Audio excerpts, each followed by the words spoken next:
এ বেটা রুটি আছে একটা, আমরা মানুষ হলাম 3 জন, এই একটা রুটি 3 জনে খামু কেমনে? আরে এটা দিয়ে 3 ভাগ কর। ওই না, এটা 3 ভাগ করিস না, আমার কাছে একটা বুদ্ধি আছে। আর বুদ্ধিটা হলো আমরা 3 জন ঘুমায় থাকবো, যে সবচেয়ে বেশি ভয়ঙ্কর স্বপ্ন দেখবো রুটির ওই খাইবো। আচ্ছা ঠিক আছে, এটাই বলো, তাইলে আমরা ঘুমাই। 10 মিনিট পর ওরা সবাই ঘুমাই গেছে, আমি এই ফাঁকে উঠে রুটিটা খাইয়া ফেলাই। যাক, রুটি খাওয়া শেষ, এখন আবার ঘুমায়া যাই।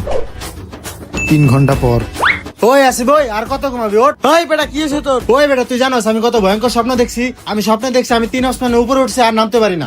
ওই বেটা তোর সে আমি ভয়ঙ্কর স্বপ্ন দেখছি, আমি দেখছি সুন্দরবন বাঘের সাথে আমি যুদ্ধ করতেছি।